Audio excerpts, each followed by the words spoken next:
sure to wear headphones.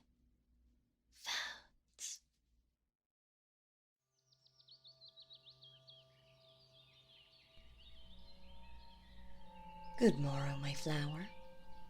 It's good to see you up and about. How are you faring? 'Tis understandable. Passing through the veil for the first time often tends to muddle the mind, especially for a mortal such as yourself. You needn't worry. Your wits shall fully return to you in time. Please, won't you join me for tea?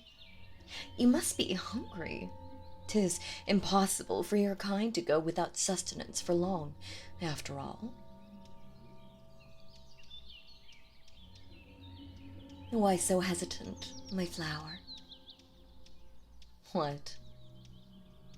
Do you think me a spider, lying in wait until my prey steps close enough to strike? Fear not, my dear. I don't bite.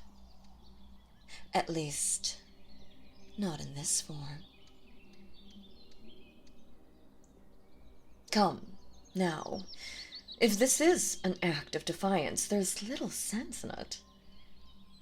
Join me, and perhaps I can answer some of those questions that are clamoring within you like the wretched Sunday bells. Be not afeard. This is not Hades. Eating from my table will not doom you to an eternity in my realm. There. 'Tis good to see your common sense prevail. Have whatever you'd like. If nothing appeals to you, just say the word, and I shall send for something else.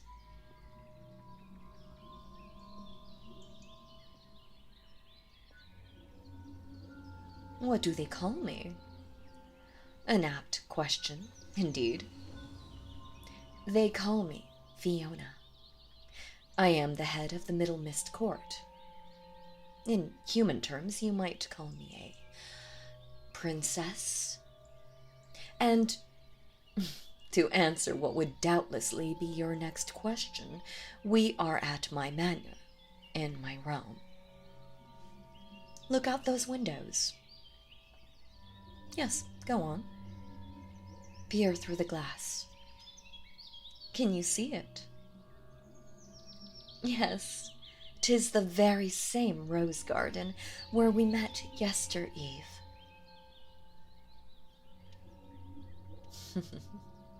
Not quite. You wouldn't be transported here simply by stepping inside, if that's what you're thinking. After all, you visited the garden quite a few times yourself without leaving the mortal realm, did you not? No, 'tis more akin to a snare than a portal. Sometimes humans are lucky enough to slip in and out unnoticed. But when they have the misfortune to trip the snare, or else alert the hunter, then before they know it, they've fallen through the crack in the curtain, only to awaken here. So quick do bright things come to confusion.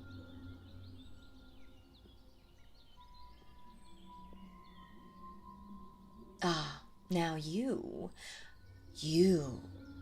are different, my dear. Rarely do I cross into the mortal realm, but I needed to see for myself whether you truly were what you seemed, before any magic took hold. I had noticed the changes to my garden, you see. Changes stemming from the other side. Suddenly, the weeds were fewer. The soil was treated. Spent blooms were removed. New rose bushes appeared, young and proud. A mortal variety. I hardly dared to let myself believe that a mortal might be caring for my garden.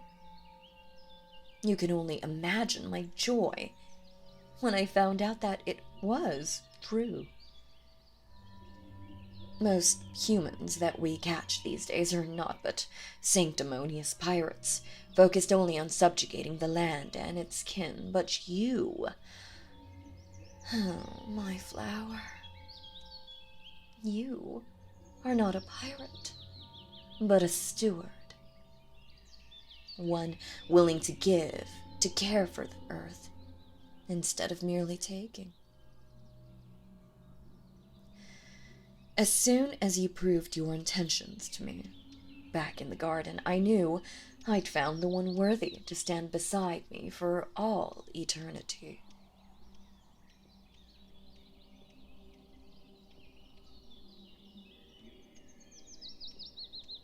Yes, my dear, I speak of marriage. I wish for you to be my groom. You will be my consort, my confidant, my lover, or, if you prefer your human terms, my prince.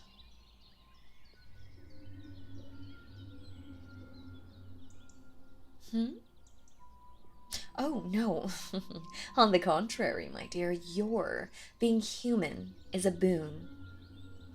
While we Fae can marry amongst our own kind, the politics can get rather messy. Occasionally, the unrest created by the shifting hierarchies has been known to destroy entire courts.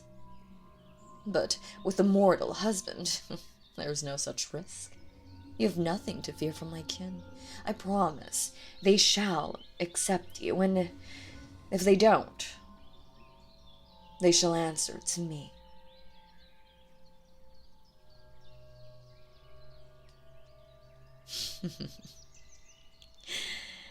If you were a fae, this would all be part of the normal courting games, but something tells me you're quite serious. Amusing that you think you can simply refuse. But you're forgetting something, my dear. I hold your name, meaning that until I release you, you are in my power.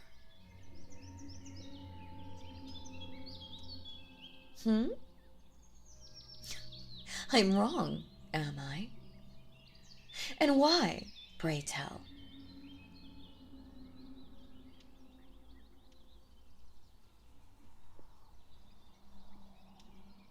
So, 'twas only your nickname that you gave me.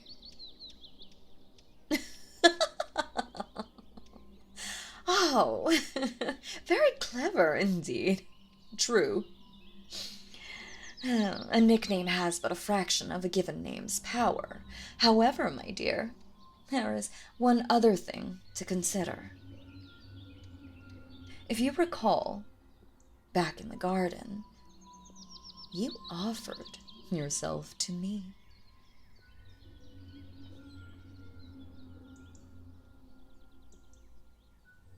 Oh, but you did. You offered to help me, did you not?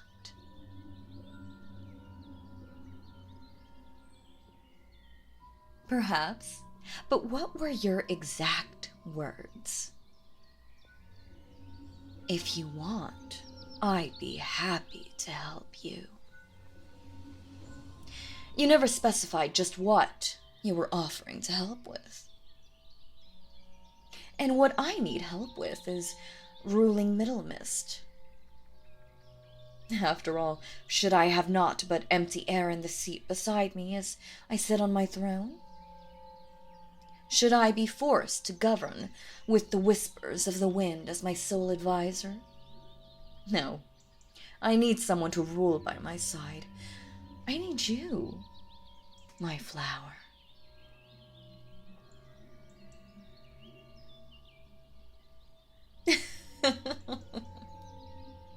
A brave attempt. 'Tis true, according to our laws, you can't get something for nothing. However, you already told me that you needed nothing in return. Don't you remember? You willingly gave up the chance to receive payment. meaning you can demand nothing from me, my dear.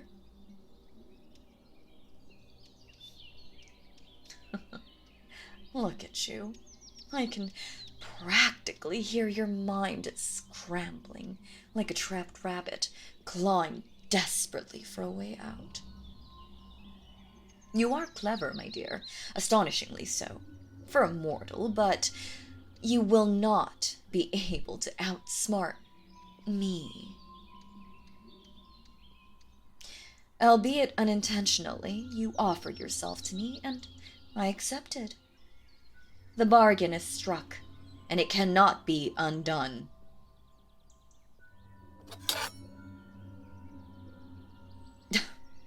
Put it down, my dear.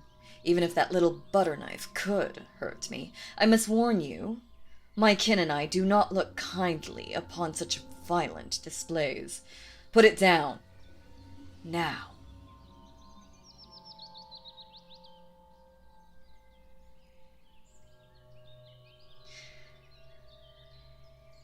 I would also advise you to hold your tongue. 'Tis a dangerous game indeed to insult a fae, let alone one of my status.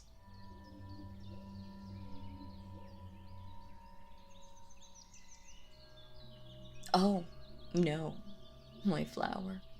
'Tis not you I will punish. Rather, it will be another who bears the consequences.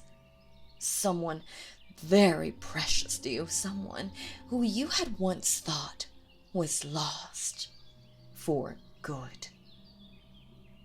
That's right. You weren't the only one to wander into my garden, my dear. Your miscreant of a brother came first, along with his witless friends. Unlike you, they decided to treat my garden as a tavern, carousing till dawn, tearing up my precious roses with their revelry. For his crimes, I bestowed upon him the ultimate sentence. He now sits in my prison, awaiting his execution. And why shouldn't I, pray tell? He bit his thumb at what we hold sacred. His debt cannot be repaid. Unless, of course, someone else were to pay it for him. That's right. If you wed me, I might find it in my heart to have mercy. You promise your life to me, and his life will be spared. That seems fair, does it not?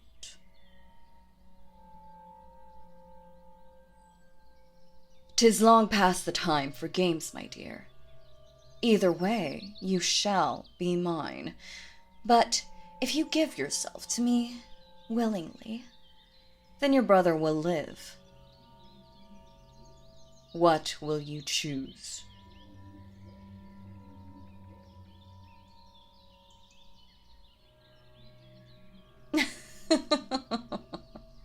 I am many things, my dear, but I'm not a liar. 'Tis both the blessing and the curse of the fae. We cannot lie.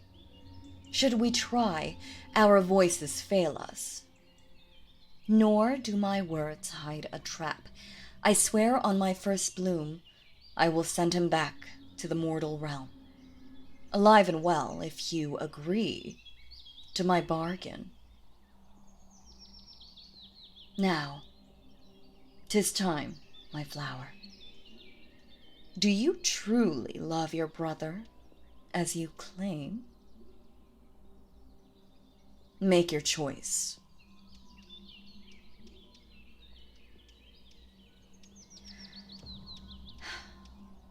Yet again, I am glad to see your sense prevails. Give me your hand.